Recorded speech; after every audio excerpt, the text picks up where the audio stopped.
Blog Talk Radio.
Good morning, good afternoon, good evening, everyone.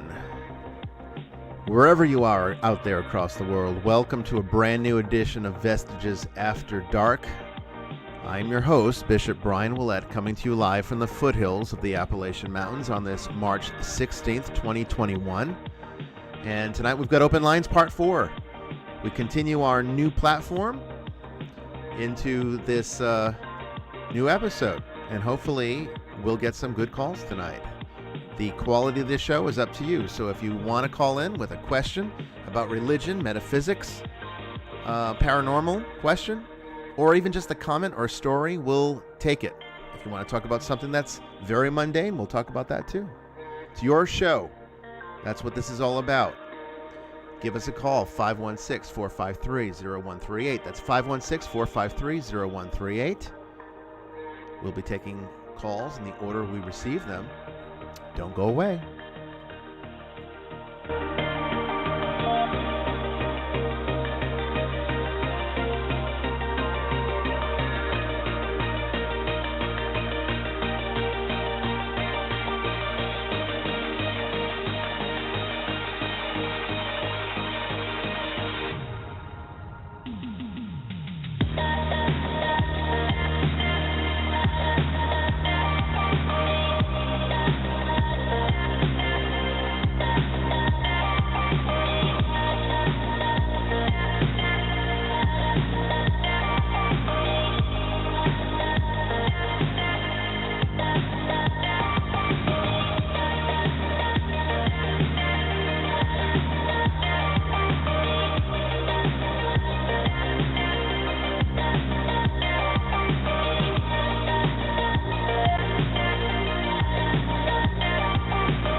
Everyone is having a wonderful evening tonight. Once again, I am your host, Bishop Bryan Ouellette, and this is a brand new episode of Vestiges After Dark, Open Lines, Part 4.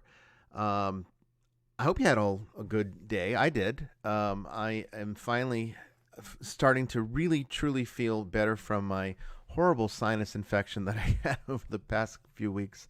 It's one of the worst ones I've ever had, and you know, it really just takes away from every aspect of your life. And, you know, I love food. Most of you who follow me know that I love food and I love good drink. And I haven't really been able to enjoy those things to the same degree because, you know, when you can't properly smell or taste things and you've got all this congestion and pressure in your nose. And, of course, I'm prone to migraines. So it tends to cause headaches, too.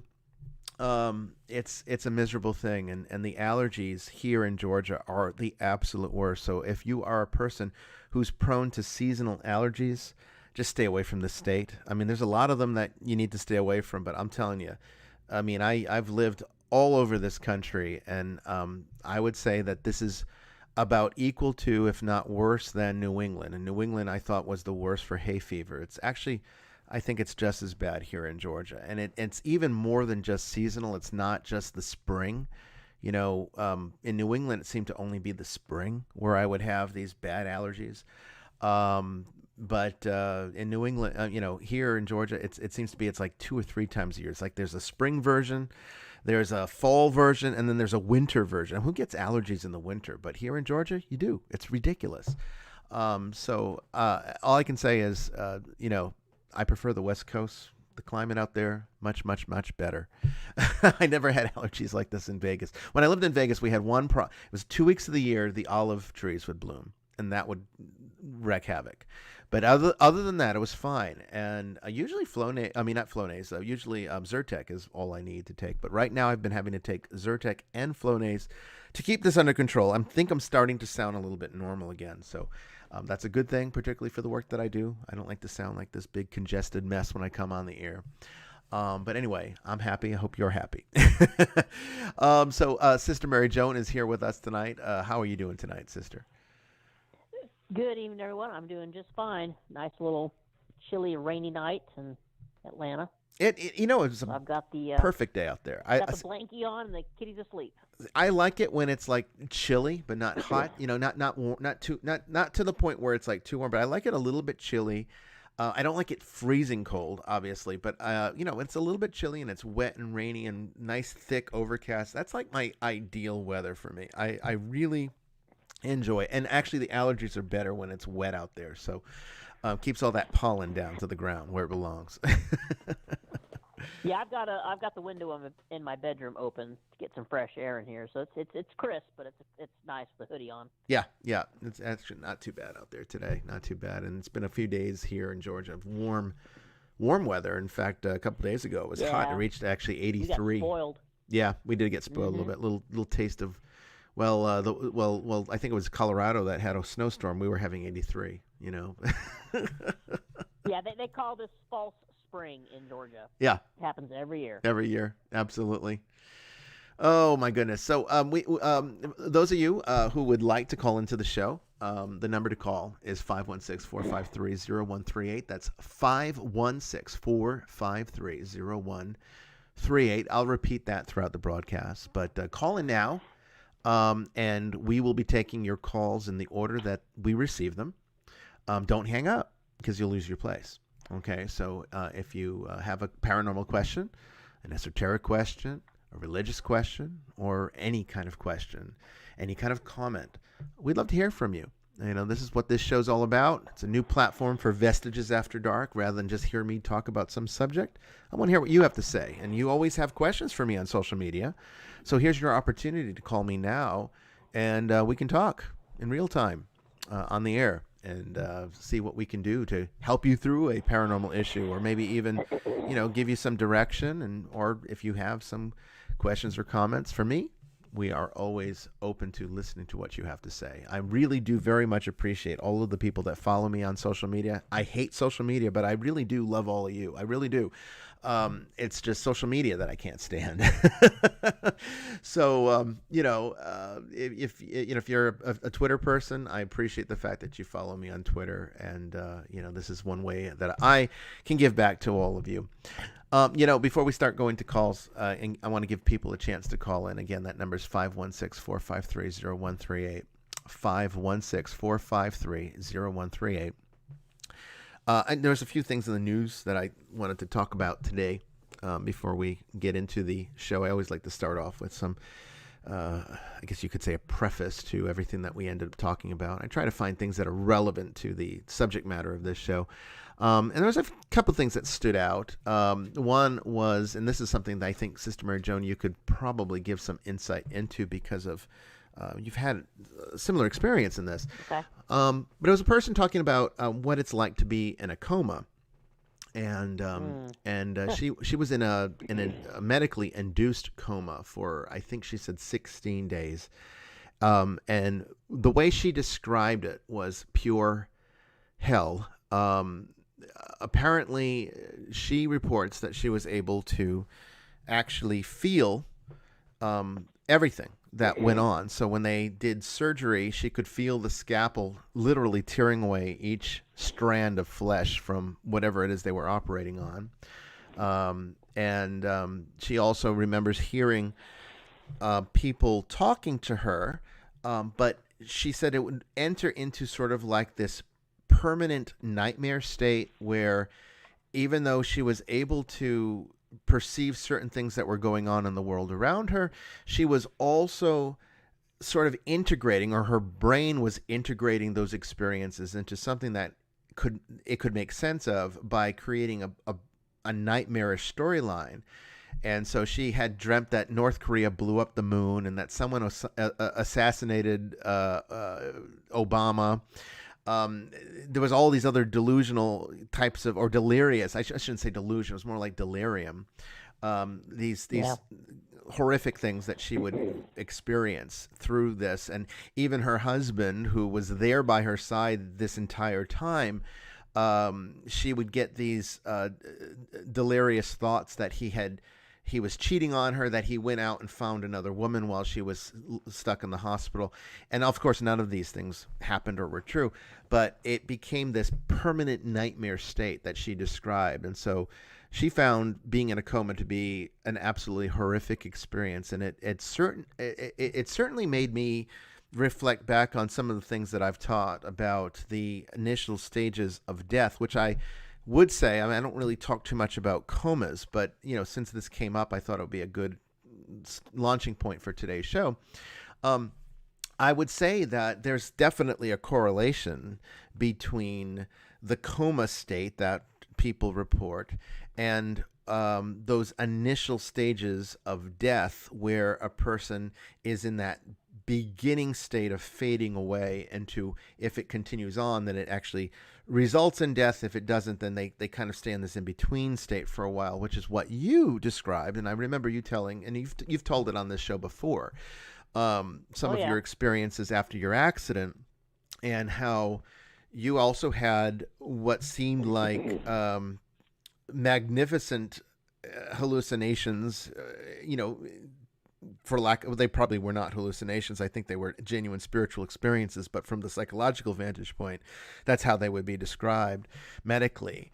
But you'd have these encounters and you'd witness things and you'd see things that were in some cases quite horrifying. And I have said before that for those who approach death unprepared, death can be an exceptionally horrifying experience. The afterlife condition can be an exceptionally horrifying experiences for those who are not prepared and are not ready, have not done the work that needs to be done in order to actually prepare oneself for those encounters, which is what every religion in the world is ultimately designed to do, and it's to prepare you for what comes next, because what comes next is a lot more not only real than what we know now. We think this is the real world. It's not the real world. It's a lot, it's really just a preparatory state for something that's far more advanced, more sophisticated, far more dangerous. And if we just waste our time here, then we actually die and are completely unprepared for what comes. So what would you say? I don't know. I don't remember if you said that you were in a coma or not. I know that you were fading in and out of consciousness several times. I know that you were remarkably awake through some of the things that you shouldn't have been. But did you actually qualify as being in a coma during your accident? I was in a medical-induced coma for about a week. Okay. And I remember the last thing I remember before they put me on Lifeline was them trying to get my jacket off of me, and it was a thick leather Harley jacket, and they couldn't cut it off. So they're like, "We need to put you out." And I said, "I know." And then I said, "God, I'm in your hands." And then everything went black. And then the next thing I remember consciously, it was just basically nothing. And then my consciousness came back, and I could feel myself fighting with something. There was a point where I knew I was fighting something in a hospital room, and I had pulled a tube out of my throat and was fighting the staff. Mm-hmm. And I remember some nurse saying, here comes the blood, here comes the blood. And I don't know if that was the blood that was coming to me, because I needed 19 units of blood to bring me back because I lost so much. But then the next thing I remember was seeing and hearing my parents, who had to have come from Illinois, and they were in a waiting room. Now, I had no idea they were there, of course, because I was in a coma, but they had flown in since the accident, and I remember seeing them and hearing them in the other room. And then I remember what I could only akin to a Satan-type figure sitting in a corner in the room I was in, and him saying something to the effect of torture her, hurt her, make her feel it. And then I remember feeling what felt like the only thing I could compare it to was piranhas picking and pulling at my skin. Yeah. And at that point, I kind of knew I was in trouble, because I could actually feel that. Yeah. And I remember saying that I was a child of Christ, and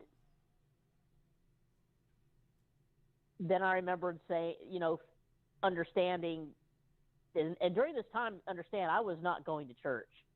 Right. I had walked away from the organized church, and I was not Catholic by any means. But the patron saint of law enforcement is St. Michael. So when I tried to invoke Christ, and it seemed like nothing happened, so I remembered something inside me said, "You're a soldier, wake up," and I remembered St. Michael being the patron saint of law enforcement. And I remember audibly saying, I am a soldier of St. Michael, you cannot have me.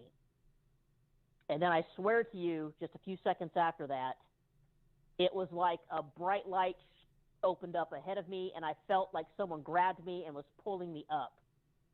And then I opened my eyes in the hospital, and I'm looking into the eyes of my very distraught mother. Mm-hmm. And I'd come back awake. And now, was that a on, week later? Did you wake up? A week later.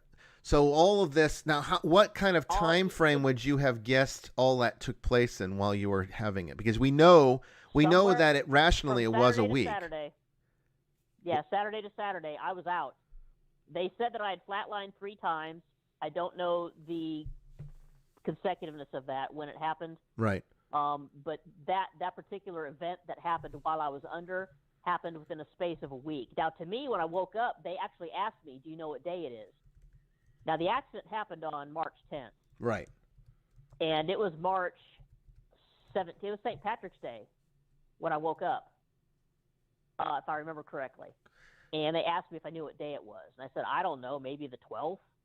And they're like, no, honey, you've been out for a week. But what did it feel like? What time frame did it feel like while you were having these experiences? Like if you had to put a time on that. You can't. It's hard to describe, because wherever I was, there was no time. Did it feel like, was just like going from experience to experience? Did it feel like it? I mean, if you had to though say that it was longer or shorter than the 7 days that you were out, what would you say? Shorter. Shorter. Do you remember any of the operation happening? Did you remember feeling? No, I only remember the part where I mentioned where I thought that I had pulled the tube out of my throat and that I was fighting staph. Yeah. And that apparently actually happened. Oh, really? That was told to me later on, that I was actually fighting the staph when I tried to wake up during surgery. Yeah. When they were trying to put external fixators on my broken bones and stuff. And they said that I had knocked the glasses off of a nurse because I punched her with my broken arm. God love her. And so that actually happened. Yeah. But the other things, were basically when I was completely under. And I believe that it may have been during one of the times where I flatlined. I don't know how long I was flatlined. It kind of freaked me out when I learned that I'd flatlined 3 times. Yeah. And I said I didn't want to know anything else about that. So I don't know how long it took them to bring me back, but they were able to. Interesting. And so the time on the other side or in between, whatever you want to call it, the Bordeaux, as you said, Bardo. Time doesn't really factor into it.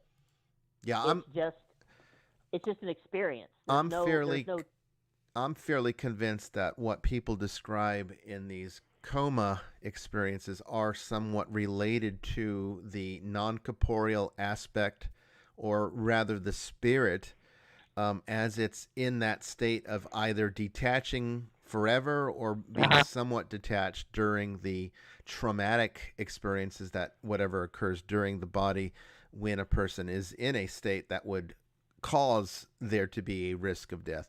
So I think it's related to that initial afterlife trial that Buddhism refers to as the Bardo, that in-between state, and of course all of the preparation that Buddhism puts into being able to successfully and skillfully succeed by transcending that state. Otherwise, one is consumed by it. And I think there's even parallels to this very clearly in Scripture for those that are part of the Christian worldview, where it's very clear that the nature of hell is more or less the natural aspect now. Not that it was originally designed to be that way, but that's the natural aspect of entropy now, that we would just simply be dissolved.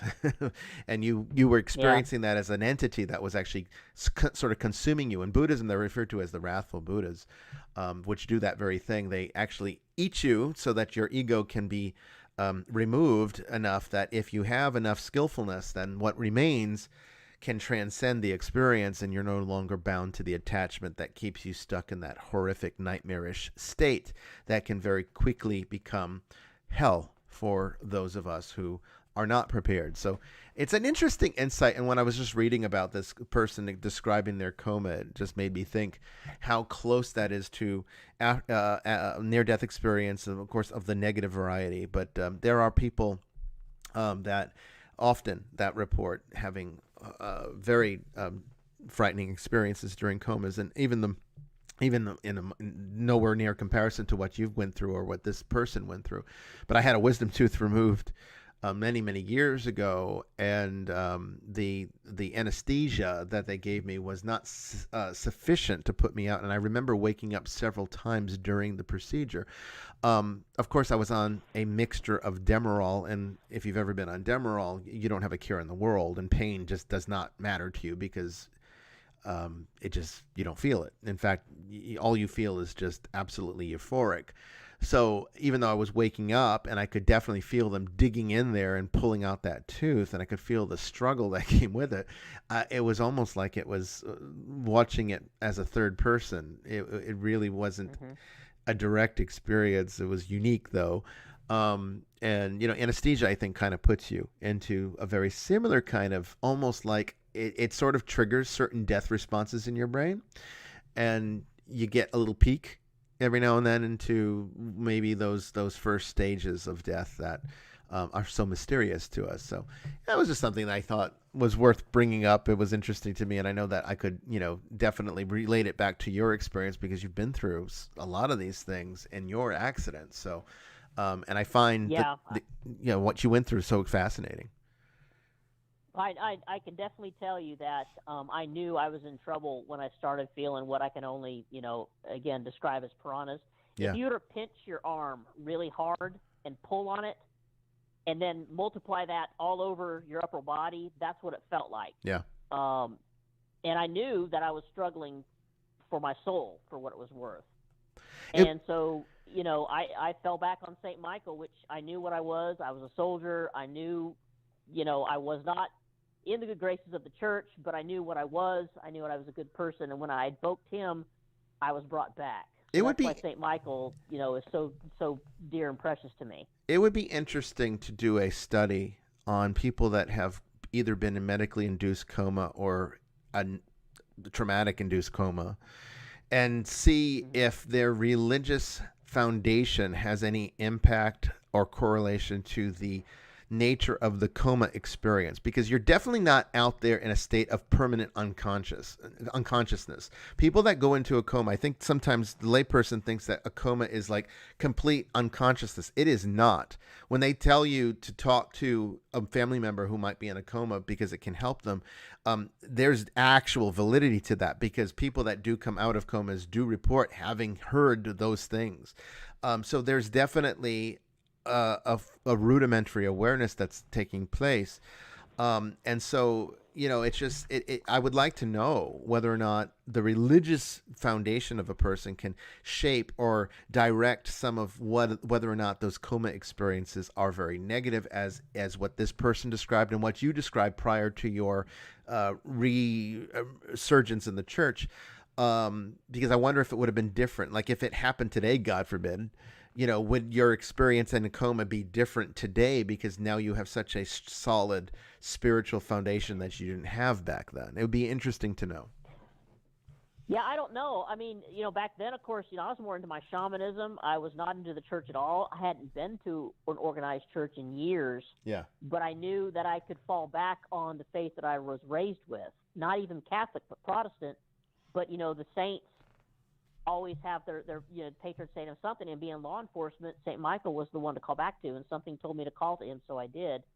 And then I think I've mentioned before on the podcast prior where after I had woken up, I was still seeing things. Like I saw a banner around my hospital room that looked like it was elvish to me from like Lord of the Rings. Yeah, you said it was like Yeah, and I had no idea what it was. I thought I was hallucinating, but several years later, when I'm watching an episode of Supernatural, they're using Enochian symbols to banish angels and other entities, and I recognized it as the writing that was on the walls in my hospital room, and it was Enochian. I had no friggin' clue what Enochian was in 2012. So that really woke me up to start me on my journey to find out what the hell was going on, and then like a year later, I found you. So everything in this process was meant to be. There's no question about it. I mean, unfortunately, it happened, although I wish it hadn't had to have been so traumatic of a event. But I guess that's what you might have needed. Sometimes I feel like Jacob, who wrestled the angel all night, and he was left with a permanent limp. Well, I mean, when you question God and try to fight him, you're left with permanent damage. But if you've come out on the end, you know that you've got his favor. So sometimes, when I think back of the injuries I have, I'm still in one piece, but I do. It's a reminder. It reminds me of the story of Jacob wrestling the angel, and I figure, you know what? I'm still walking, but I have this reminder that I tried to walk away from God more than once, and he reminded me who was in charge. Well, it's all so fascinating. It really is. We definitely it really is. Need to explore that whole arena more, I think. Not just from a religious vantage. But I haven't got the gumption yet, but I've thought about doing some regression on it. Yeah, well, maybe we can work on that sometime. All right, let's go ahead and start taking some calls here. The number to call in is 516-453-0138. That's 516-453-0138. 516-453-0138. Go ahead and call in now. We might not take your call right away, but get into the queue so that when we do take your call, the sooner you call in, the better the chances of getting your question taken on the air. So we appreciate that. And of course, towards the end of the show or the second half of the show, we'll start looking at some questions also from the chat room for those who do not wish to call in. But I really do encourage you, call into the show. Makes it a lot more interesting for all of the listeners. And I think it's a little bit easier to answer a question or take a comment, when we can actually talk directly like this. But calling in right now from the 4400 area code out there in Ohio. Hello, you are on the air. Hi, Bishop Bryan. Hi, Sister Mary Joan. Hello. I was calling. Hi, this is Tiffany. Oh, Tiffany. Yes. I was calling in. Yeah, I was calling about an experience I had a few years back, and it really stuck with me. And I just kind of wanted to hear both of your opinion on it. Sure. So, when I was pregnant with my daughter, I kept getting a feeling like there's something wrong. There's something wrong. I couldn't put my finger on it, but I felt like there was something wrong. She was born healthy, and, I was absolutely relieved by that. But, I still kept that feeling. I kept a watchful eye on her. And then, so just before she turned 5, she kept getting infection after infection, and she'd get antibiotics, and then she'd get better. And anyway, one night I was sleeping with her because she wasn't feeling well, and so her bed faces the door to our hallway, and I looked up, and in the doorway there was a giant dog, just a giant dog staring at the both of us. And like at that point I knew there was something like really, really wrong with her. And then like I went to her doctor, and the next day she was diagnosed with cancer. Now, I was asleep before this happened. Yeah. And but afterwards I was wide awake. You know, I stared at this dog. Well, it stared back at me. Back at the both of us, actually. She was still sleeping, but I just, you know, kind of wanted to hear what you all have to say about that. Yeah, definitely. So a few questions first before I really get into this. So she never saw it, only you did, because she was sleeping. Yes. And yes, that's correct. When you saw this thing, did it disappear before your eyes? Did it walk off in another direction and then disappear? How did it leave your presence? It just kind of faded away. In front of you? It faded away. I mean, it was standing in the doorway, but it kind of faded away. Like, you know, like I said, I was sleeping, and then I woke, you know, I looked at the doorway, and I was definitely awake after that. So whether it was a dream or I was awake and actually saw this, you know, I can't say one way 100% for sure. Well, it's not, from a paranormal or metaphysical perspective, it's not really absolutely relevant whether or not it was quote unquote just a dream, or whether or not it was an actual apparition or vision from waking consciousness. That's actually less important than we give credit to. I think we tend to sort of dismiss things. Oh, it's just a dream. It's just a dream. It was just a dream. You were in that halfway state, so you were still dreaming. You know, I hear that all the time when people have extraordinary paranormal experiences. The fact of the matter is, though, when you really get into some of these extraordinary paranormal experiences that apparently happen only while people are either in a halfway state or dreaming, there's still very real effects that occur as the result of them. So I'm not so sure it really matters whether or not a person is actually awake or actually asleep or somewhere in between. I think what's relevant is whether or not it actually had an impact or effect on your reality as a direct result of that encounter. Because I really am a strong, I strongly contend, okay, I strongly support the worldview that states that when we are sleeping or when we are decreasing our state of awareness and changing it into what would be the waves of brain activity that take us into REM or even just unconsciousness, I really think that altered state does indeed open us up to other non-corporeal, or what we would refer to in more vernacular terms, spiritual awareness. So I really think that it doesn't really matter whether or not you were sleeping or not. What you had was a direct encounter with something that was relevant and to the events that then actually came, in the sense that what followed after you encountered it.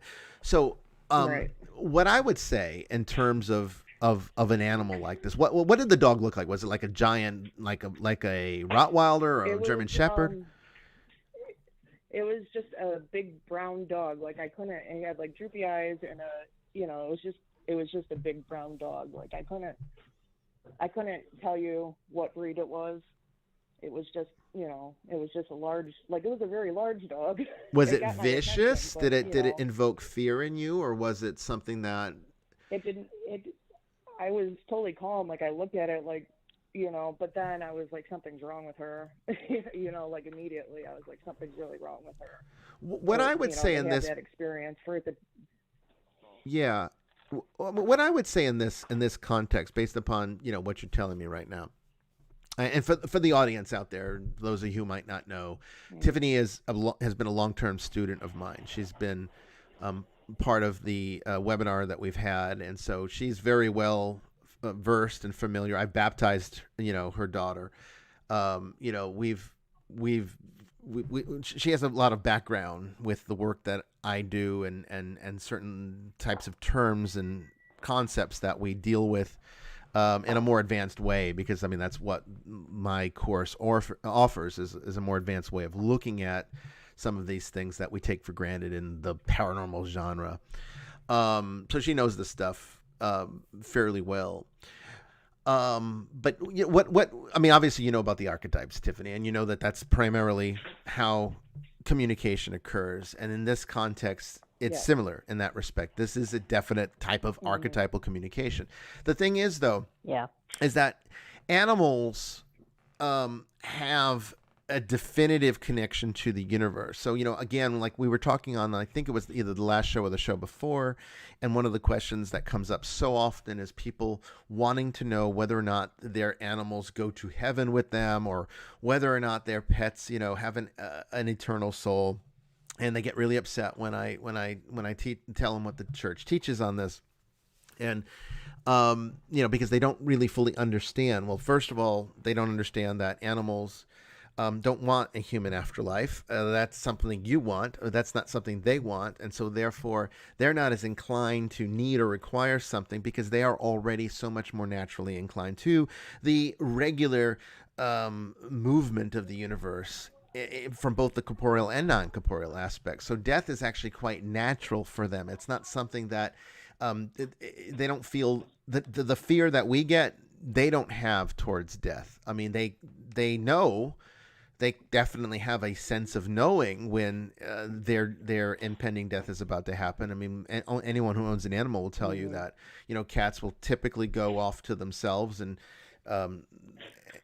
stay in another room, that in their behavior changes. They sort of remove themselves a little bit from the activity, sometimes entirely.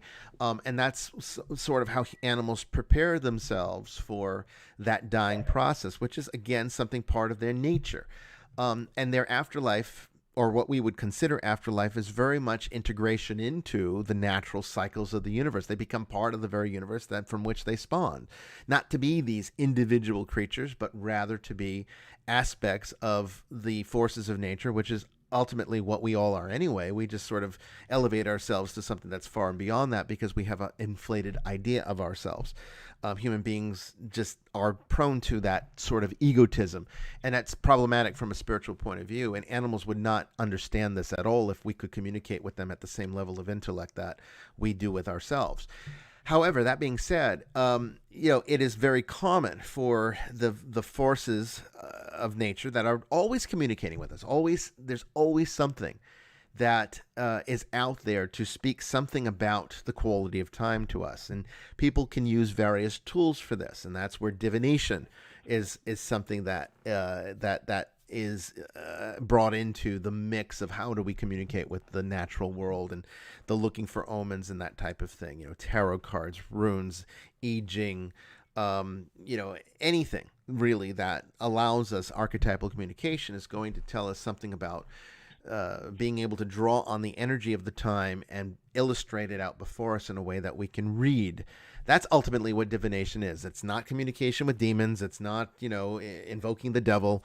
It's ultimately about communicating with the natural forces of nature that are all around us, that we just, as egotistical human beings, don't pay attention to anymore. We're too distracted by our cell phones, our television shows, our movies, our politics, and all the other crap that goes on in the media to even focus on spiritual matters. We're too self-absorbed in the human experience that we're not connected to nature objectively like animals are.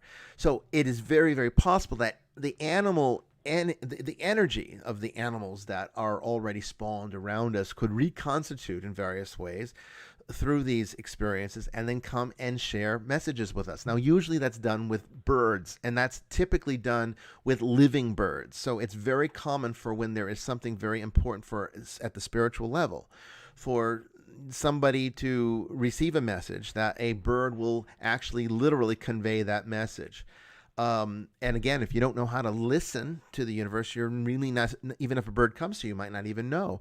Sometimes it's something a lot more subtle. I know that I can tell you right now, a butterfly, if it lands on you, if it's not afraid of you, that is always a message. Always, always, always a message.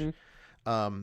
Because typically speaking, butterflies might move around you, but they won't necessarily want you to go near them because they're very fragile creatures. They don't live very long to begin with, but they're fragile.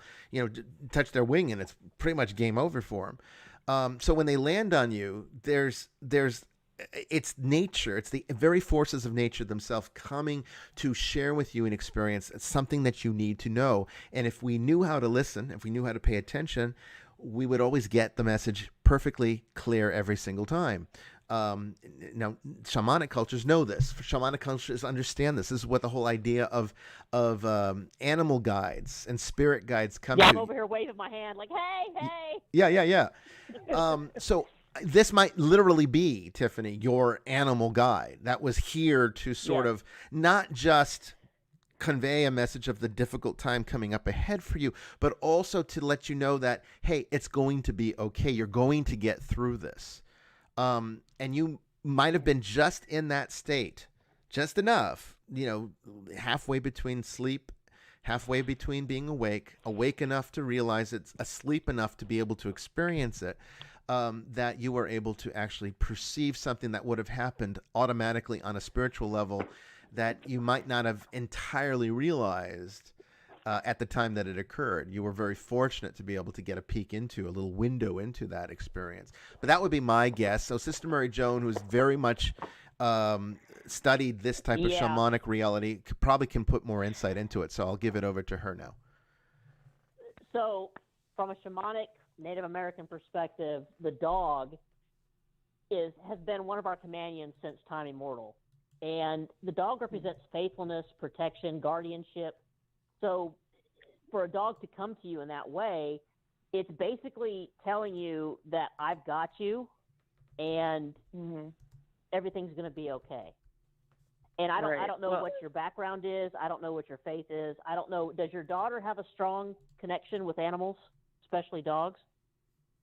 I have my entire life. Apparently, I would walk up to junkyard dogs when I was a baby and just start petting them, and So so all of us have we have our what we call totem animals or power animals, however you want to call it. Different cultures call it different things, and so we have a set group of animals that we are actually very connected to. And it sounds like yours is the dog. So this was probably nature's way or God's way of sending a message to you without freaking you out, to let you know, hard times may be coming, but I have you. It's okay.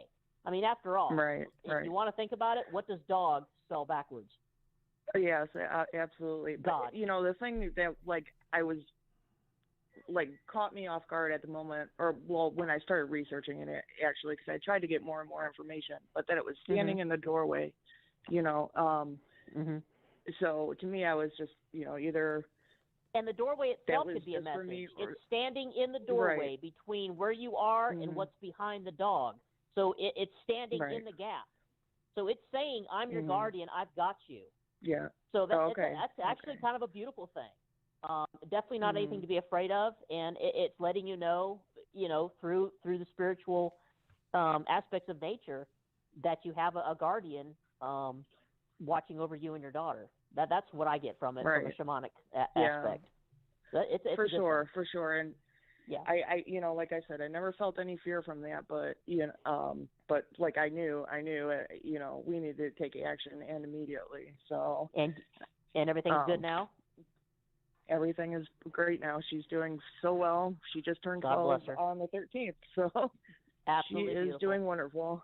Absolutely beautiful. That's fantastic. And I mean, I think in some ways animals, whether they are the remnants of our pets from previous experiences or whether they are just the energy of the natural world around us, not only come to us to convey messages, but to empower us when we need that. And sometimes we don't realize this because, see, unfortunately, the Christian worldview doesn't have a good corollary for this. It's more shamanic. And it's more primitive, and unfortunately, the Judeo-Christian worldview sort of moved beyond some of those aspects that are so important. And thankfully, there are cultures that have preserved this, because I think if Christianity had had its way, it would have done away with all of it through its missionary efforts. But God's a little bit wiser than we are, and he's a hell of a lot wiser than the church is. So even though he sets certain things up, there's always fail safes and that preserve and protect those things that are truly good. And this is one of those things. And so I think this is definitely a blessing. This is something that, yes, definitely. I mean, the fact that you didn't feel fear or anxiety, or there was something vicious about it. We're not dealing with like a hellhound kind of archetype here. We're dealing with something that is more protective and reinforcing. Right. And that was kind of my question of where I was going towards, because there's a lot of information about hellhounds, but not so much about guardian dogs. No. The way you described your experience, definitely not a hellhound. No. Right. It's a good thing too. You won't want a hellhound in a situation like that. No, I don't. Nah. I absolutely don't. I've had enough stuff. I don't need hellhounds. No one needs do. that. That's a great story, though, Tiffany. Thank you for sharing that. And no you've never told me Thank that one you. before. That's good. Yeah. Well, thank you so much for your time. Thank you for calling in, Tiffany. God bless. All right. Yeah, Bye-bye. thank you so much. That's a great one. I mean, it really definitely shows, Yeah. aspects of our spirituality that are not so cleanly categorizable into this religion or that religion, or saying that just because I'm a bishop, people immediately assume that means that I think so highly of myself that I have the only connection to the truth that can possibly exist, and everything that I teach about Christianity is the only truth, and that's all there is. What people don't realize, and as a bishop it's very important for me to address this, is that the Bible and Scripture and everything that is part of the apostolic tradition of Christianity, including the Judeo-Christian worldview and all of its complex theology, is really nothing more, though, than an instrument of, I should say, a guidebook for the attainment of salvation. It doesn't go into anything that's beyond that very category. So to think that, the idea that an animal, as a manifestation of the natural universe around to empower an individual to get through a difficult time, that doesn't have anything to do with salvation. That's a completely different aspect of the spiritual world. It's something that's a temporal assistance for a moment that you're having as a human being, because the Judeo-Christian worldview is so focused on the ultimate result of all things, which is, of course, the restoration of the universe, bringing it back to a state of perfection, entering into perfect union with God. These end times focus, which is what the entire Christian worldview is theologically. It's not going to get into the nitty gritty aspects of just those few things.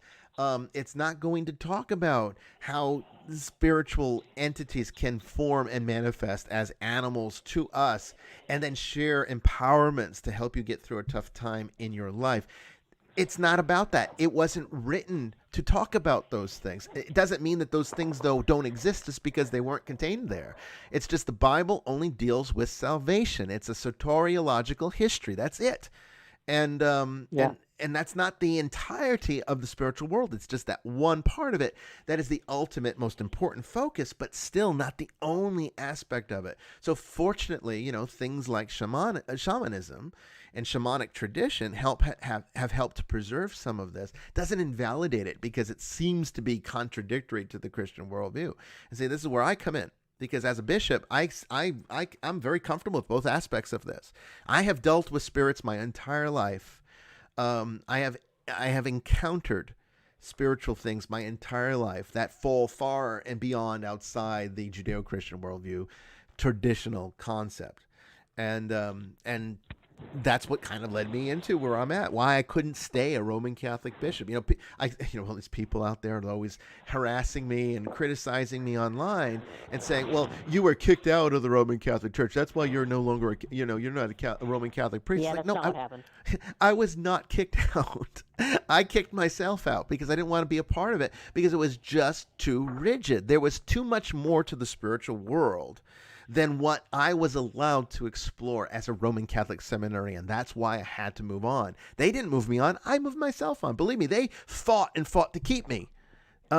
It was just me that I could not reconcile myself to that rigidity and thinking. I needed an arena where I could still absolutely be a follower of Christ, but also at the same time recognize that there's a whole lot more than what the Bible talks about out there, and that needs to be explored too. So this is a great story for that. Yeah, there's a series of books by Mary Summerrain I read back in the 90s, and she stayed with a shamanic woman for some time, and her name was No Eyes. Mm-hmm. And I do not remember what tribe she was, what affiliation she was. Right. But something she said resonated with me up until this day, and I'm sure I'm not quoting her correctly, but it was along the lines of everything we need to know, nature can provide us. We have just but to shut up and listen. So true. And I find it very true, because when I'm frustrated and going through some things, the best thing for me to do is to go back into my woods, sit down, do some grounding, and just listen and watch. And you'd be surprised what comes forth and presents itself to you. It's a beautiful thing when you can connect with nature, when you can actually speak with nature, and there are lessons to be learned. The problem is in today's society, we dismiss it right away. We don't even consider it. But it's a real thing. And animals are messengers. It's in the Bible. God used doves and birds quite a bit. Yeah. So they are there to teach us lessons. We just have to listen.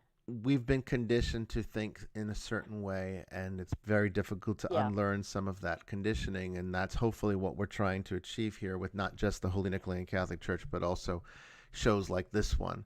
I'm calling in from the 850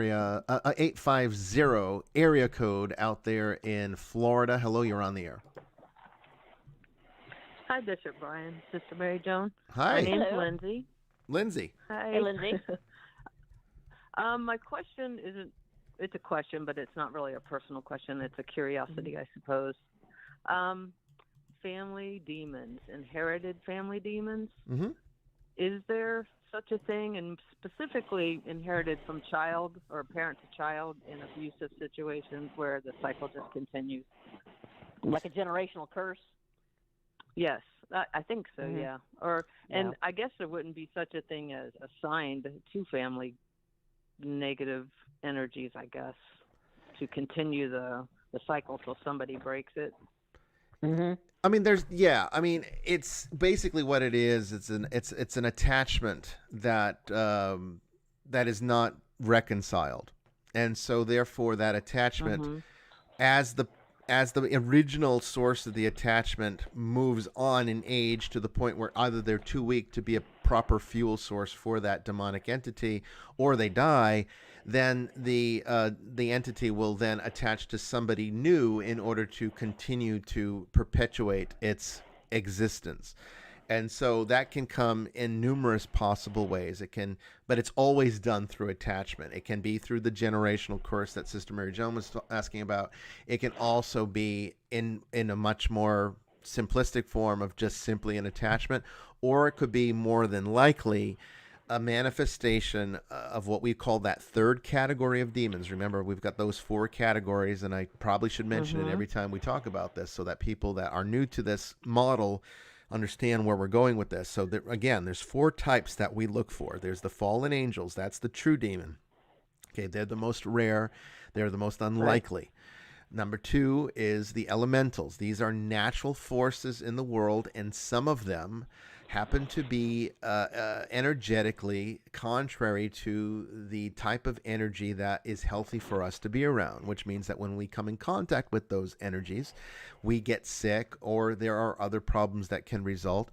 And it's not that they're malevolent by nature, it's just they're energetically not compatible with us, and that makes us sick, and it can create the same types of experiences that people report in a demonic oppression. The third category is created. These are thought forms, tulpas, egregores, any kind of manifestation, either an occult manifestation through ritual or an accidental manifestation through trauma, can produce a demonic entity that externalizes itself from the psyche and creates a perpetual tormentor for the victim. And then lastly, the fourth category, which is wrathful spirits, and these are the people that were living just like us, who died in a poorly, either in a state of trauma or a state of wrath or hatred, and then they become that very thing which was their last thought, and that becomes also a demonic presence in a person's life if that does not move on correctly.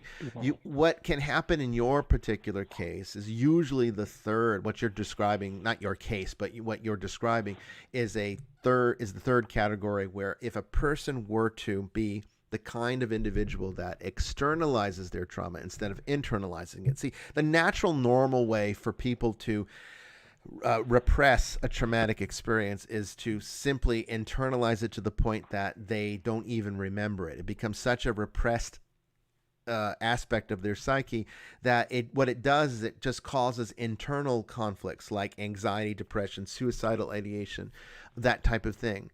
But in a smaller group of the population, what ends up happening is instead of repressing it or suppressing it, what they do is they externalize it and project it outward into a thought form. And everyone has the ability to do this. You do not need to be, a ceremonial magician or an occultist to conjure a demonic force out of your own mind. Anyone by their very nature is capable of producing this, and trauma is usually just enough energy to be able to do this very successfully. And so what ends up happening is it becomes an external tormentor. So let me give you an example. Let's say you, God forbid, have a child who has been repeatedly abused sexually by their parents, let's say.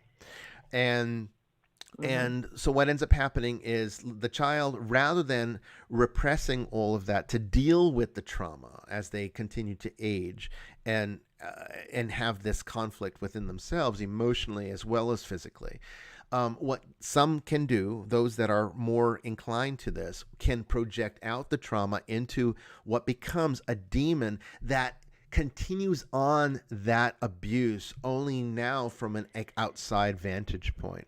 And so what happens is they get rid of the guilt and the feelings of lack of worth and all of these other things that can manifest out of a person who suffers such a trauma, and it becomes a demon outside of them that then convinces them of the same thing.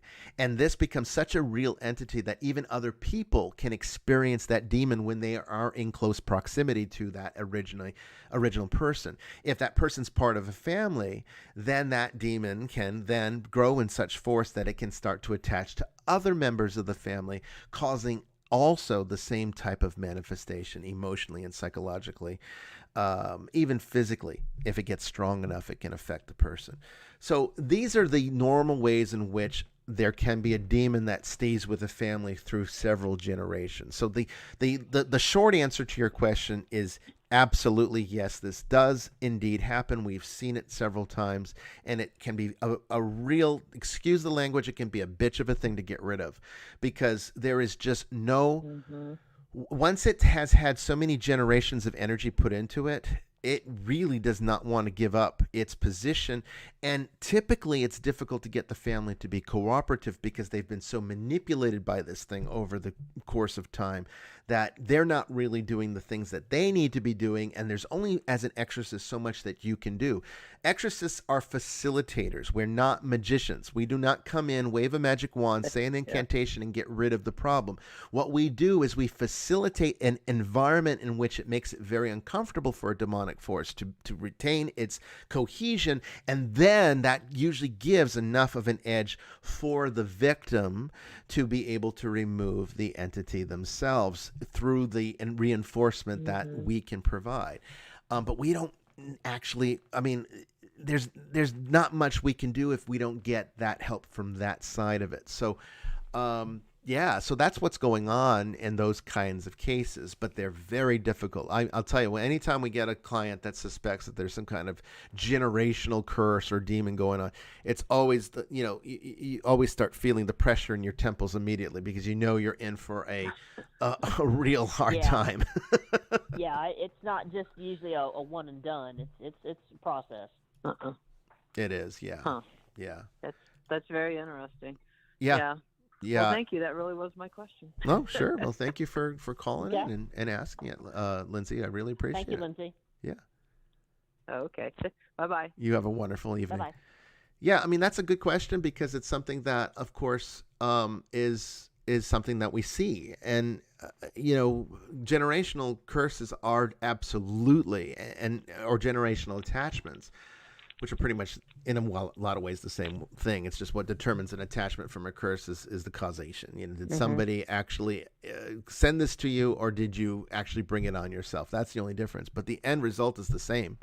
So, anytime that happens, you're dealing with, of course, a very long-term solution. And it can be so long-term that because families have usually learned to live with it, that they don't really want to have to facilitate the necessary changes to bring about a better way of life. They've gotten comfortable with it. And a lot of people you'll find who have had long-term demonic attachments get very, very comfortable with the notion of having that attachment. There's really very little you can do to convince such people other than to instruct them the best that you can and teach them that there is indeed a better way of life.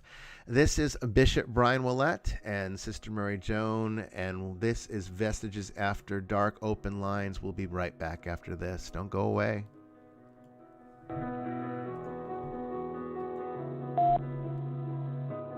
I am here in the middle of nowhere. There is no there, it is cold there, but I am safe and I am warm. Although it's hard, I know I gotta keep up, no time to lay, to drift away. After my six, after my die.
Well, welcome back, everyone, to Vestiges After Dark. This is your host, Bishop Bryan Ouellette, and I've got Sister Mary Joan on the line, as well as some other callers. Number to call is 516-453-0138. That's 516-453-0138.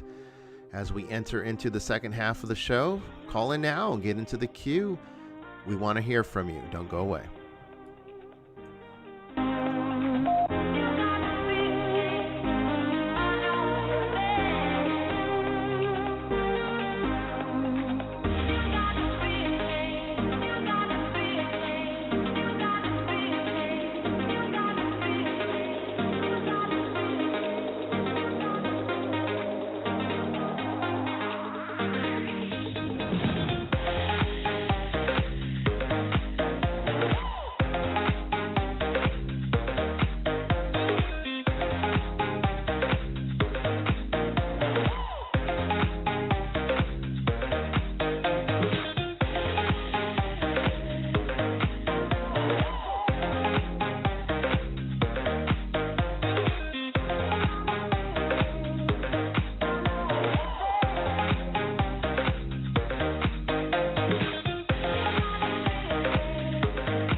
Well, thank you, everybody, for joining us for the second half of the show and staying through the break. We definitely appreciate all of you. And once again, I just want to tell everyone, please give us a call, 516-453-0138. That's 516-453-0138. And we might take you on the air to listen to what you have to say. If it be a question about the paranormal, the metaphysical, the esoteric, religion, or something else. There's no limits. There's no rules for Vestiges After Dark open lines, right, sister? Nope. Whatever you want to talk about. Yeah, it's your show. It's not my show. It's your show. We don't know the answer. We'll make one up. That's right. That's right. Yeah, I was watching.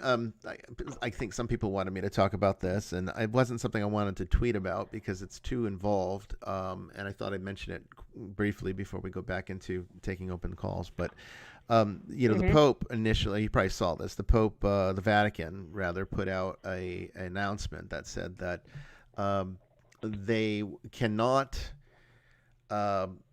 grant blessings to same-sex marriages. They won't do that. I think there was. I did see something about that earlier today, actually. Yeah. Yeah, there was some talk earlier. Pope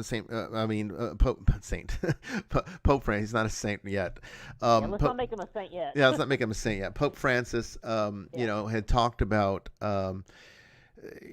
He's a little bit more on the progressive side of things, and he had talked about maybe as a concession to, obviously there's limitations that in the sacramental theology that forever prevent there being a sacramental union between a gay couple, and that of course goes back to the fact that marriage is not about falling in love. Marriage is about having babies from a sacramental standpoint.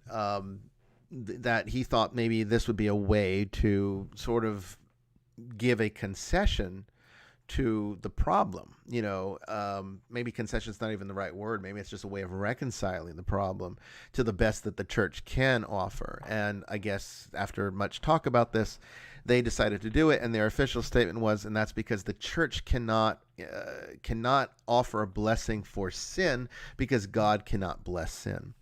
And I thought to myself, from the standpoint as to, because I've been having to make some decisions lately as a bishop of an independent Catholic church, so that usually we follow the magisterium's direction. So if the Vatican issues a change, the Nicholean Church typically goes with that change, unless there's something that violates our own personal canons. At that point, then we have to make some kind of modification ourselves in order to address it. And still hold true to the Nicholean tradition, which is obviously a much more open Christian or Catholic tradition than than Roman Catholicism. However, that being said, it's been difficult. So like recently they came out with this thing where no longer are, because they want to get back to some more original liturgical language, where at the end of the prayers where we say one God forever and ever, they want to change it back to, or they have changed it back to God forever and ever, getting rid of where it says one God forever and ever. They're saying that's a later addition, which it is. It is more contemporary than just saying God forever and ever. But we didn't go with that change. We didn't take that change because I think from the vantage point of the work that we do and the type of population that actually is motivated to listen to us, I think it's important to maintain instructional understanding as to what we're referring to, because even though I'm a very open individual and I respect all religions and I value all religions, I do not do that at the expense of of the Christian faith. I, as a bishop, still have to hold true to apostolic tradition. And apostolic tradition holds that there is one true God, and that is, Father, Son, and Holy Spirit. And so I think it's important to always maintain those semantics for those who might be thinking that, maybe when I talk about God, I'm actually talking about like, Shiva or something, because there's people out there that probably do think that. So it's important that they understand that. But I can understand where the Vatican's coming from with this issue. I get it. Because I do understand the sacramental theology, and I understand the theology of matrimony, and that there's certain limitations to that cannot be resolved. You can't fix them according to the sensibilities of modern inclinations. You can't do that because it's just not possible based upon how these things work or how these graces are conferred. But at the same time, I don't understand why they can't simply say, let's bless the individuals involved. And why does it have to be necessarily I can understand them not even making a rite for this, because even that might be seen as an endorsement or something. But why can't you just leave it as a blessing for those who need it and leave it from that? I mean, just go from there. And that's what the Nicholean Church has always done. We haven't had any problems. We've served a very large number of homosexual people. We've served a very large number of people that fall into all of these other categories that the church has traditionally oppressed by their rigidity and judgmental nature. And we've never had an issue with that, because if somebody comes to me for a blessing, I bless them. I don't have to question their way of life or their identity or how they see themselves, or I don't have to question any of it. God's blessing is free, and it can always help. Yeah, it's not between you and them. It's between them and God. Right. And you know my feelings on it. You can't help who you fall in love with. Right. I'm of the belief that souls don't have a gender. And if your souls are connected in some way on some deep level, and you're true to each other, and as you say, you're authentic to each other, who are we to bash that? It's between them and God. So, a blessing's a blessing. Right. I have a hard time reconciling that myself. Yeah. So, I guess we'll have to make a modification to our canons to address this, but, the official position will be, for those of you listening now, that the Holy Nicholean Catholic Church will continue its long-standing position to bless individuals regardless of their own orientations, because their own orientations are their own business and not the business of the church. And everyone is entitled to a relationship with God. God desires a relationship with everyone, regardless of how they define themselves. And there is nobody that should stand in the way of that. And certainly not. And it's definitely not our business who you sleep with. No. And that's actually part of our canons, where it literally specifically says it is not the job to live in the bedrooms of its members. This church does not. That's not how it sees itself, and we're not going to be telling people how to. No, I'm not into that kind of kink. No. What you do is your business. Oh, I love it. Anyway, wanted to address it because I thought it was important. Calling in from the 415 area code in Northern California. Hello, you're on the air. Hi. Hello, Bishop. Hello, Sister Mary. Hello. Hey, good evening. Hi. So, excuse me. We've spoken many a time on Twitter. My Twitter handle is Foolish Mortal, so you might maybe remember. Oh yeah, I see you pop up every now and then. Yeah.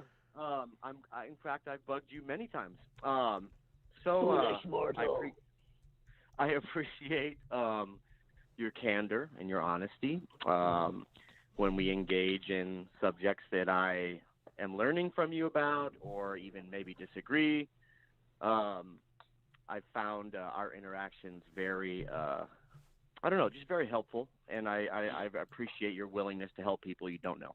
So, and that goes for both of you. So, thank you. Thank you. Yeah, just wanted to means start a lot. by saying that, and really, my question, I have many, but I'll just kind of stick to something that's kind of current for me.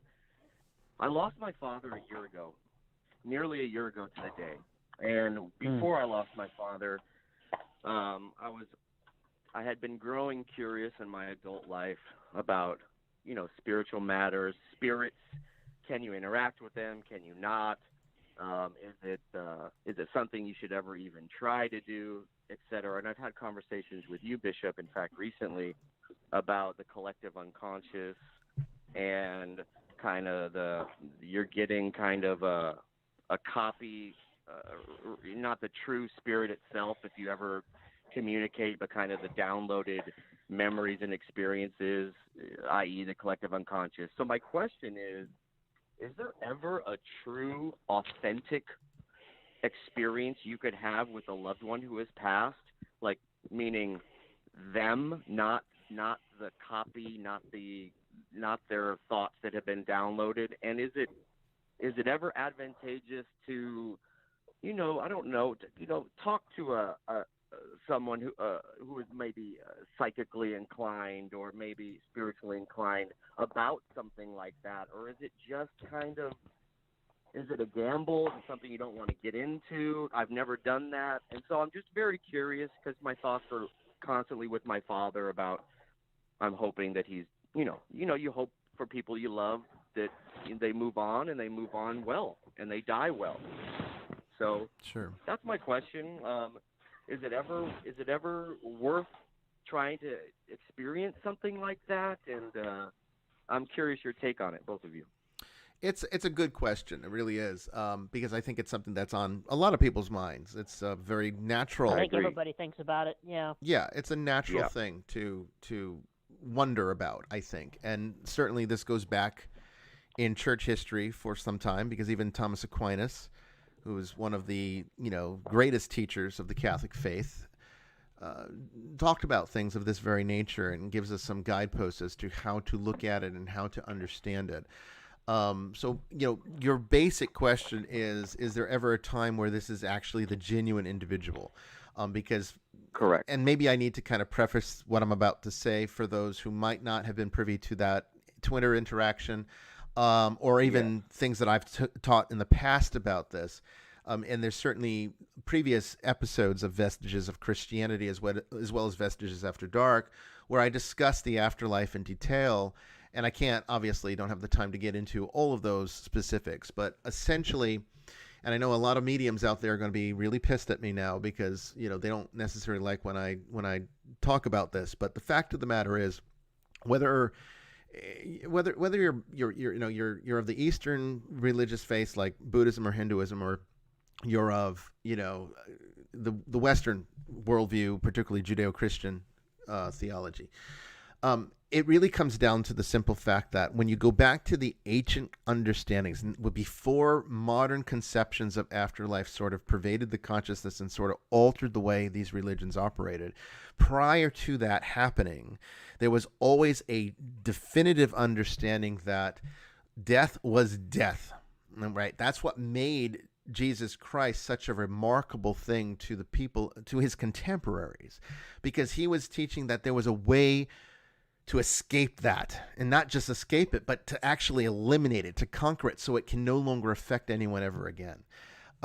Because the natural result in the Judeo-Christian worldview of sin whether it be original sin or any sin that we perpetuate as the result of original sin, leads to death. That's the consequence. Now, the Bible uses the term punishment, but it's really not a punishment. It's just the ultimate result. It's like what you have done is by creating sin, by violating the will of God, we bring imperfection into our reality. Imperfection by its very nature is contrary to God's reality, which means that we cannot unite to him because he's too perfect. And if we make ourselves less than perfect, then we're no longer compatible with his reality, which means that not only can we not unite ourselves with him, but we can't exist in any way to the reality that he knows, which we typically refer to in Christianity as the kingdom of heaven. So that's what makes death the natural result of sin, is that there is no way to reconcile that outside of the perfection of God. That's when Jesus comes and says, we've got a solution now. I am going to come in here and I'm going to fix this. However, there's responsibility there. It's not an automatic thing. It's not like he comes in and fixes it for us and we can just continue on in our wicked ways and not actually reaffirm what he teaches us. We have to actually follow after him in order to receive the benefits of it.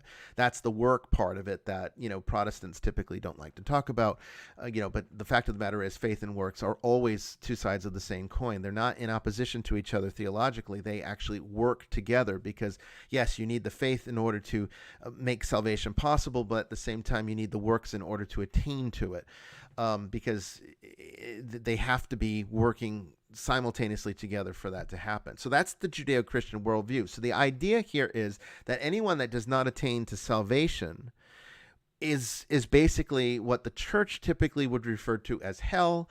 And of course, we have a medieval sort of Dante's Inferno understanding of hell, where we see it as again, this eternal punishment, because we have this notion, thanks to Plato and Aristotle, that we think we have an eternal soul. We don't. The Jews never believed that. In the ancient Jews never believed that. Buddhism doesn't believe that. They have a doctrine on this called anatta, which literally means no soul. One has to actually build a soul, if you really want to look at it from more of a Gurdjieff standpoint. This idea of actually constructing one, creating a condition of permanence. So from the Judeo-Christian worldview, there's salvation, and then there's basically annihilation.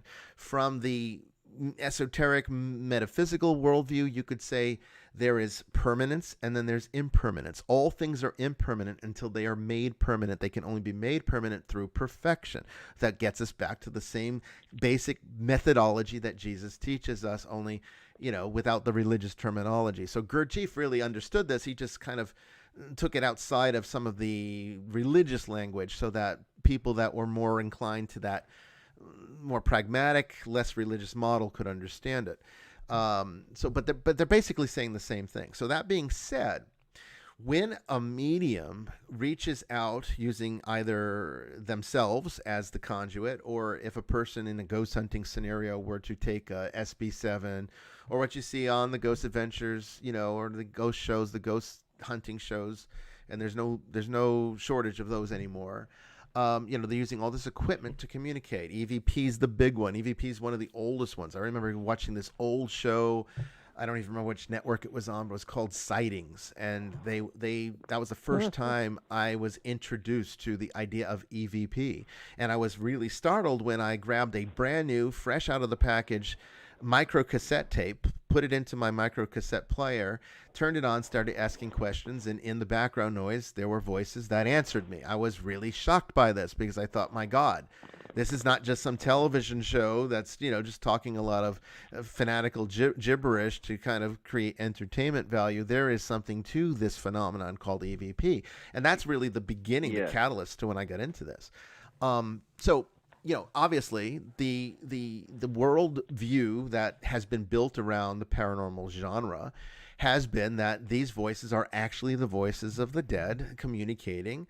But you go to haunted locations, you call out for somebody that might have died there, and then you get a voice that says it's them, and it sounds like them. If people have knowledge of what their voice sounded like. It's not uncommon for the very voice of the person to come through in the EVP, and you say, oh, there we've made contact. Then you get seances, going back to the spiritualist movement in the late 1800s, where you had, back in the days of the ectoplasm and the table, levitation stuff.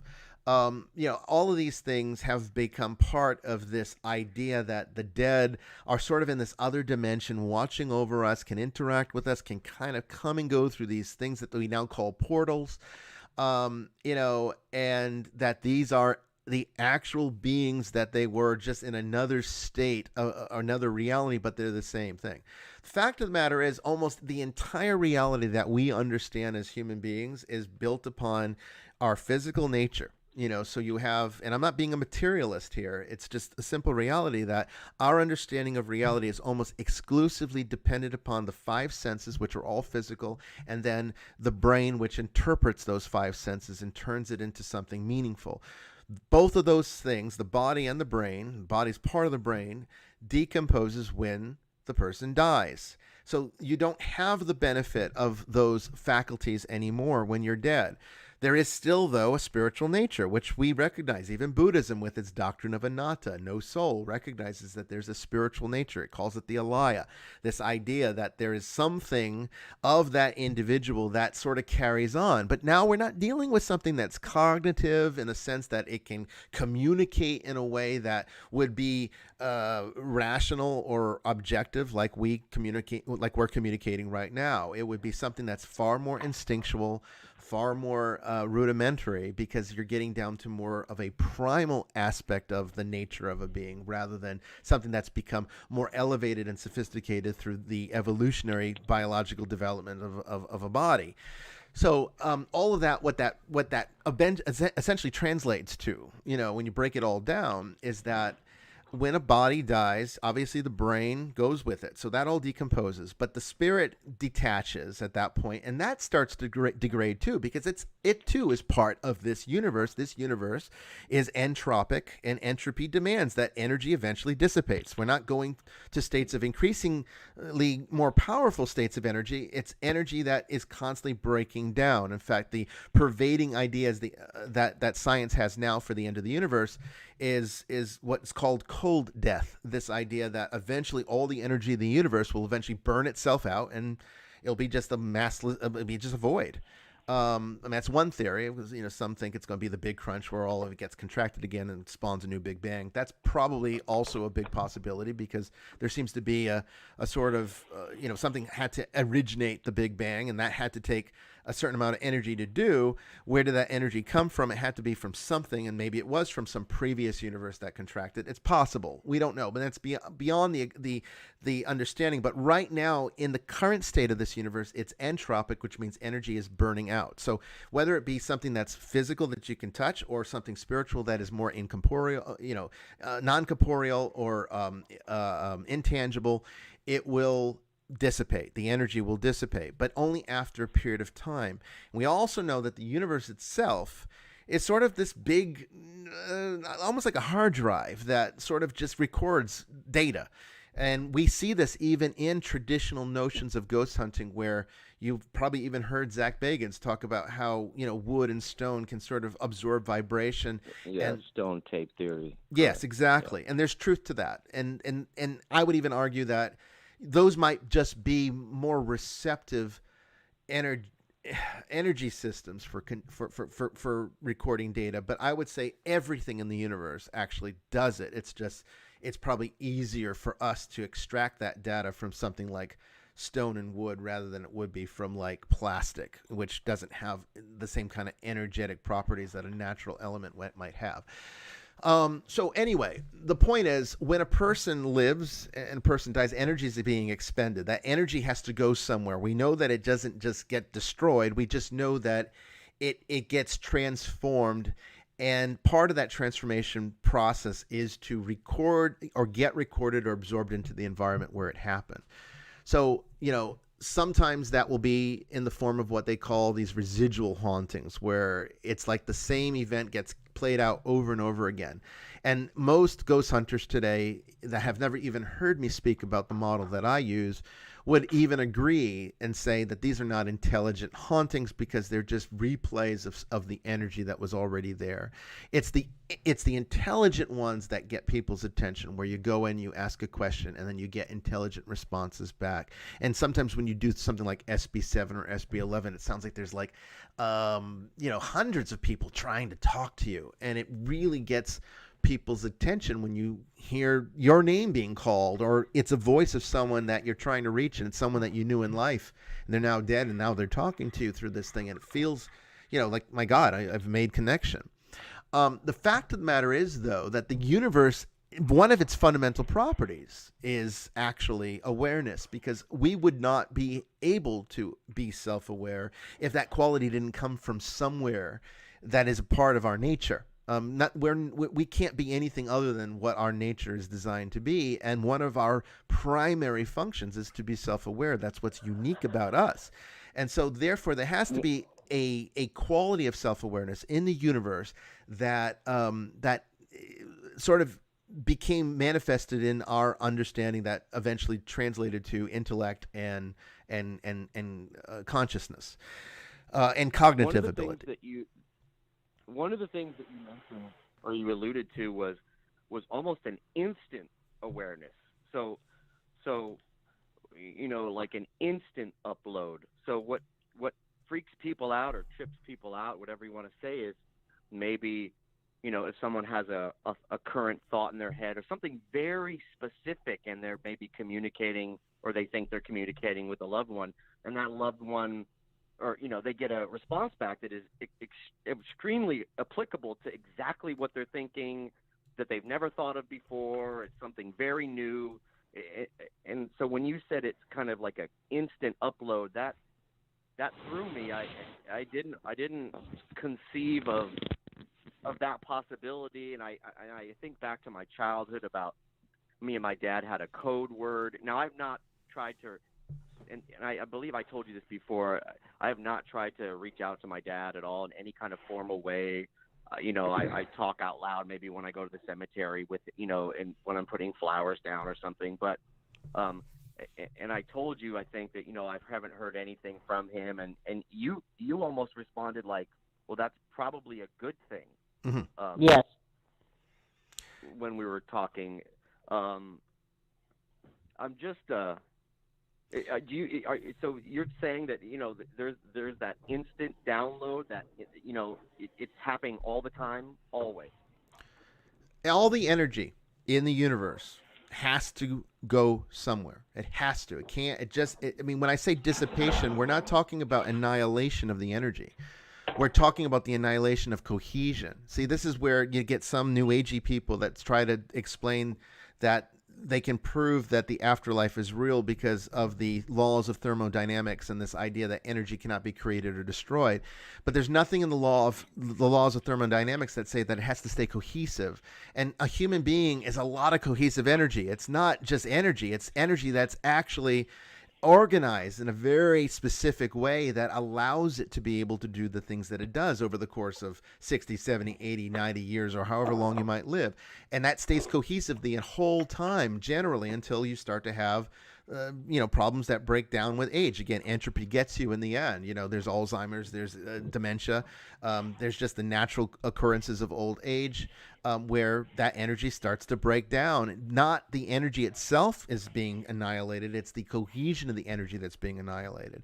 And that's the personhood. Okay. So when we call ourselves a self, when we think that we're talking to an individual, that what you really mean by individual is a cohesion energy stream of countless billions, trillions of energy streams all coming together to work together to form what we see as the illusion of an individual person. But it's energy that eventually sort of breaks down with time.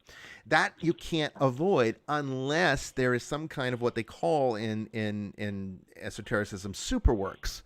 And this is this idea of where we get into Gurdjieff, and then if you're more of a religiously-minded person, you get into the idea of Christianity. This idea that there is a methodology to maintain the cohesion of that energy so that it maintains a state of permanence forever. And that's kind of where the result of the Christian religion comes from. So from a Judeo-Christian point of view, what your question was, is there ever a time where we're actually could be dealing with the actual individual? And the answer to that is yes, but only if God wills it. Because what would have to happen is that the person would have had to attain to salvation, would have maintained permanence through the grace of Jesus Christ, and God would have had to permit them for some reason to come back to convey a message to you, which is something that would have to be an extreme situation, because typically angels do that. Our loved ones do not need to do that. So it's always a good thing when you're not getting the signs of a lingering spirit when a loved one has recently passed, because that usually means that they have what we call crossover. The energy's not stuck here. And that can be a bad thing, because if energy stays partially cohesive but doesn't actually break down the way it's supposed to, then what that eventually turns into is a wrathful spirit, and it degrades and can turn into, for all intents and purposes, a demonic attachment. That's that fourth category we were talking about earlier. And your words, like, since I've been following you, were echoing through my mind during all of that horrible time last year. So I was making sure that the Catholic rites of burial were performed correctly, that there was no ashes being held in a home, that there was no kind of, I don't want my father's spirit to want to be here with me. And it's funny, in prayer sometimes I'll be like, Dad, I'd love to hear from you, but only if God wills that. I would never want you to come back to me to talk to me because you think that I need that or something. So it's funny that you said that. I would always say in my prayers, if God willed that and God wanted that to happen, that'll happen. But if not, I'm not. Everyone loves or hopefully people have love or respect for their parents and reverence after they pass away. And I believe my father lived a very good and pious life. He obviously sinned, as we all do, but of course, so I just my hopes and prayers are always that he did get to move forward and move on to where he should be. And but I do always have that human nagging want to just know that he's okay, and it's just hard to shake. Yeah, and I mean that, I think, is just, again, it's part of human nature. It's part of how we function, because I mean, one of the aspects, and you might even say one of the detriments of love, is that there is a sort of rudimentary attachment that's built into it. It's hard to love someone if you don't grow attached to them. And then when you grow attached to them, you don't want to let go, but yet everything in this world passes away. And the only way to deal with that spiritually is to learn to come to terms and acceptance of it. And that's a very difficult thing when we are doing everything within our power on every aspect of our life to try to preserve it and to almost ignore that it exists, which is where we get into some of these spiritual problems. The good news is this, okay? If there is no communication from a dead relative, that's always a good sign, because if they've entered into a state of permanence where they would be, from the Judeo-Christian worldview, entered into the kingdom of heaven, then there would be no residual aspect of themselves that would stay behind. So it's always a good thing when there's nothing, because that is almost a sure sign that they have crossed over. And typically the only ones that truly cross over that successfully are those that have died with either in a state of skill or grace, or both, hopefully both. Because it can be done. I've tried to keep that in mind. Yeah. I've tried to keep that in mind, that exact notion, while my dad was essentially dying. I kind of, I was, it wasn't that hard to tell something when doctors say, well, we think you have a 30% chance, then something's up. So, I won't get into this much longer at all, but I'll just say that my dad, last 15 years of his life, my dad was a very successful man in Silicon Valley, very well known. He's devoted his last 15 years of his life for foster children, being a court-appointed advocate for free to minority foster youth, and his whole last years of his life were just to to give back and to help kids who have nothing. And so I just hope, I hope for what many of us hope for, that our good deeds outweigh our poor ones, and that we come to some state of grace at the end of our lives. So I haven't heard from him. I don't do any kind of, I'm not asking him, talking to him, or trying to pull him towards me. I just always wanted to hear you explain this in more detail about, would you ever even entertain it? Is it the last question, I guess, is it just knowing what you just said, do you still see people that go searching for these things, and can it be healing at all to them, or is it just kind of a very human thing that they can't let go of, and it's just it's kind of a crapshoot? I mean, it can be, like, both my wife and myself had encounters with our grandparents after they passed. And I've mentioned it on this show recently, where, when my grandmother died, the night that she died, before I knew, I had a dream where we were in this magnificent marble garden. There was like all this white Italian marble everywhere. And there was just this luminous light. It was warm, and she was enveloped in light. I mean, she was like clothed in light, almost like an angelic appearance. We walked for what seemed like, countless hours, just talking about the times that we spent together, and how, that one day we will do these things again when I come to join her there.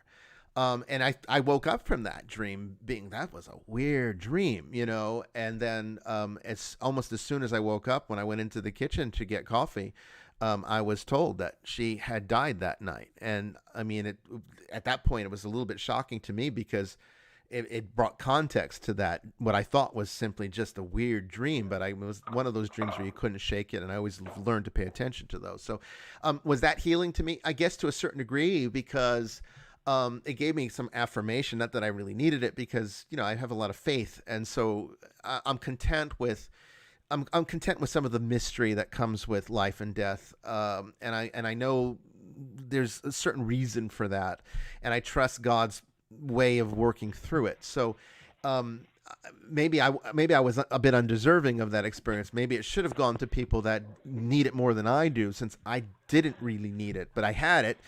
And my wife had a similar one with both her grandparents, where they came to her, and basically, I guess she was walking outside, and this car drives up in her dream again, and both of her grandparents were in the car. I might be butchering this to some degree, because I don't remember all the details, but long story short, they basically said, goodbye, and, we love you, and you won't be seeing us again. And then they drove off, and that for her was a direct connection to sort of create closure and know that they'd be okay, but also knowing that once you cross over to that point, you typically don't come back. So again, it would have to be something that God wills. We are discouraged from communicating with the dead in Scripture for a reason. It's not so much because it's like some kind of profane thing, and necromancy is this evil act of Satanism or something. It has nothing to do with that. It has more to do with the fact that we're really supposed to not hold on to our attachments. We're supposed to more naturally go with the flow of this existence, and to do so with the acceptance and faith that, it all works as exactly as God wants it to work. And when we put our effort into searching after things, then it becomes a more unhealthy relationship with that call to trust that God sort of requires. There is nothing in your story to indicate to me that there would be any concern.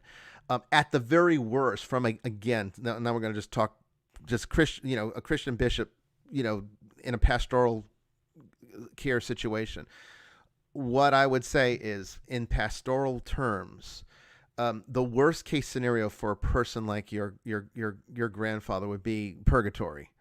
At that point, My dad. Your dad. I'm sorry. Your Yeah. dad. I was thinking of my No, grandfather. it's okay.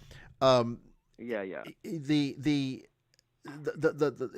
best that you can do is to always pray for the dead, because you just don't know. You don't know who crosses over into the state of heaven, or who has more perfecting that is required there. And we know from the Yeah. teaching of the church that our prayers do indeed facilitate and help people to move on from purgatory. That's the grace that we ourselves can give them.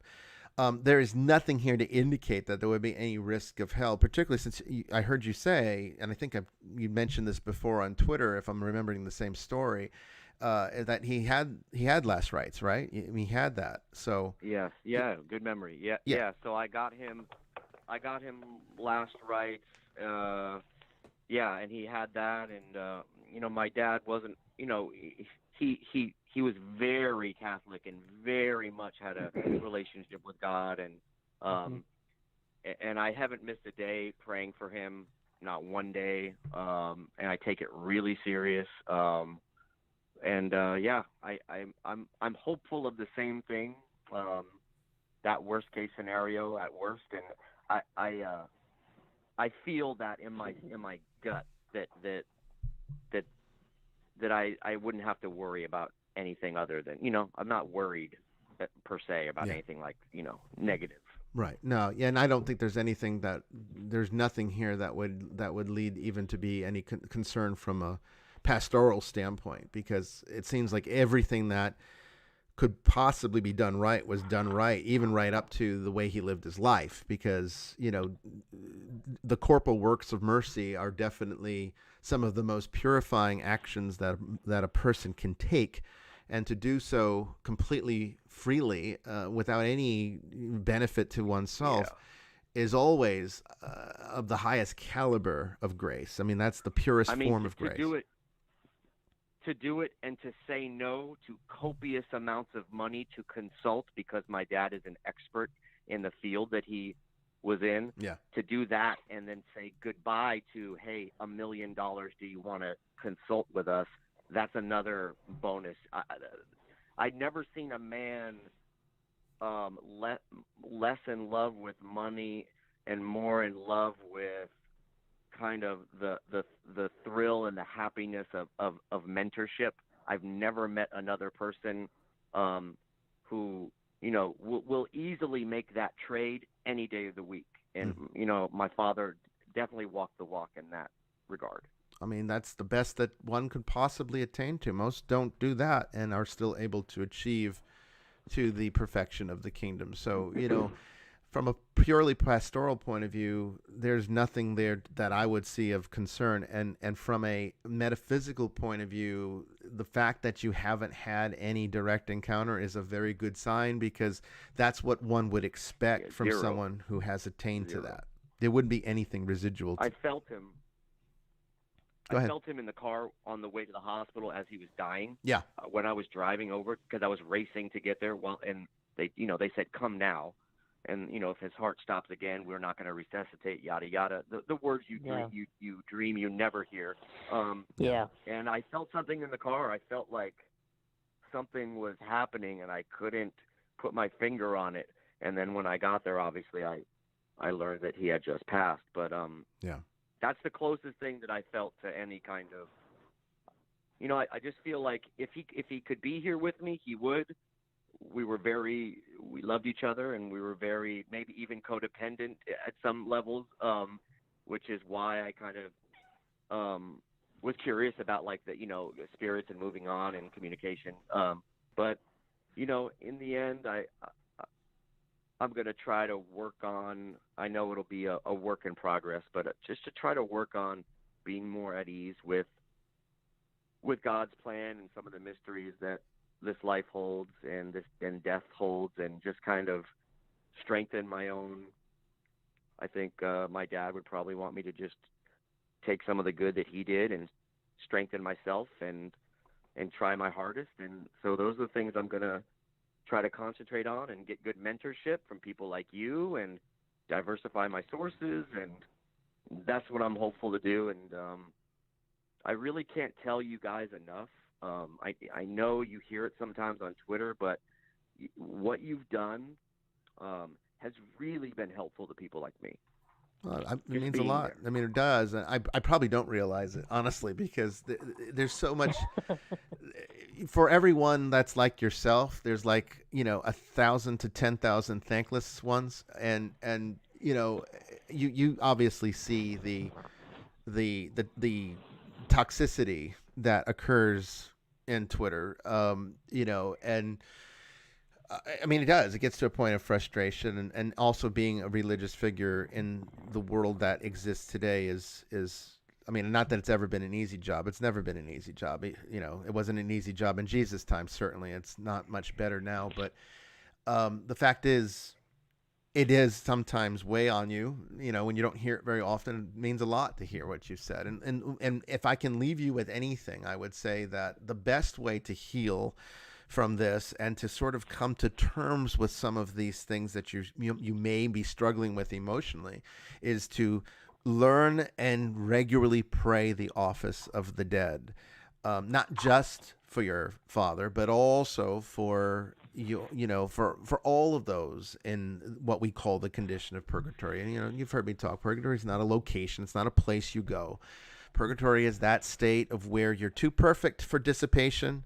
You have essentially received the grace that holds the cohesion of oneself together. You've earned your soul, if so to speak, but at the same time, you're not quite perfect enough to be able to enter into that state of union with God in the kingdom of heaven. And so therefore, there's still a little more work that needs to be done with grace, and the grace of those who pray for them is very helpful to facilitating that process. There is also an exchange that goes back and forth, a healing. And I can tell you there have been several saints in the church that have reported to have received encounters of people that were in purgatory that have been rescued from that through the prayers of those saints. And they had encounters with the dead where again, this is one of those times where God permits it, and the dead came to them and said, thank you, you've done this for me. And so I think that experience, the ministry to the dead, is a very important thing that really only Catholics and to a certain extent Orthodox understand. The rest of the Christian church almost ignores it entirely because they've fallen into this trap of thinking that if it's not God, that's the devil. You can't have ghosts. You can't have lost souls. That doesn't happen. And of course, that is a real problem because it does happen, and we can help them. And if you're not helping them, then you're not actually doing your entire job as a Christian. So this is something I think you can do to help yourself to be able to, I think, not only overcome some of the I guess whatever unfinished business you feel you might have in regards to how to deal with this and integrate this, because I feel that there is some to you, at least on your end, that needs to be resolved. There is. Yeah, this is a way to do that. Probably there is. I mean, he was the alpha and the omega of my of my life. Yeah. So, yeah, and a lot of this year, my dad died on February 28th. My mom gets coronavirus on March 27th after breaking her hip and going to a nursing home, nearly dies. I mean, and so everything's on my shoulders. So yeah, there's some unresolved feelings and issues, and I could use all the help I could get, I'm sure.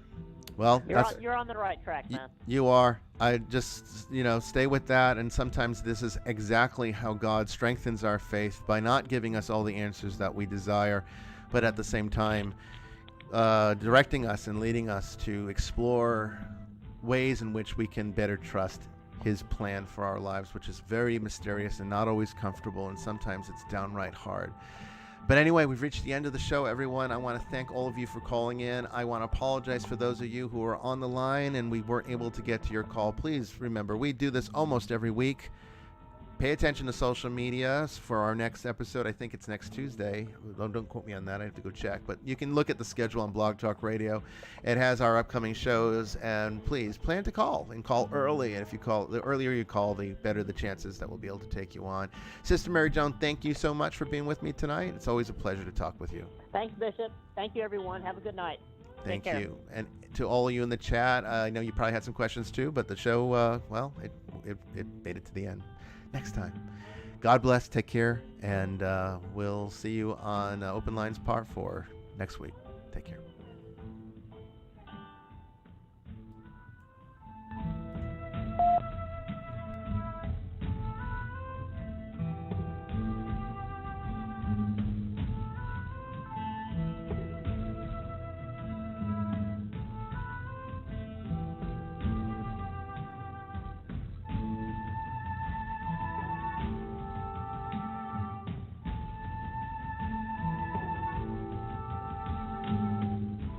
Ninety seconds.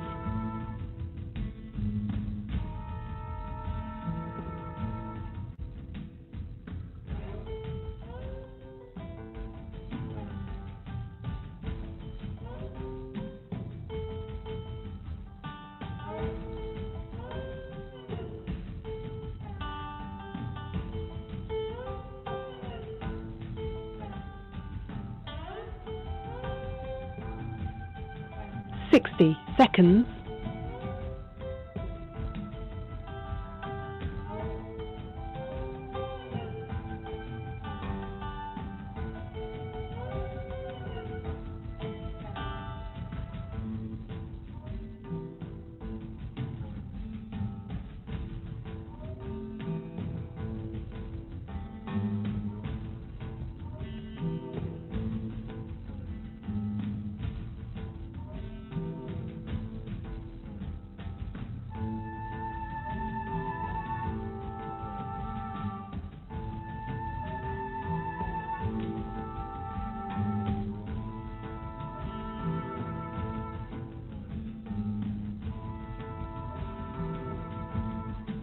10 seconds.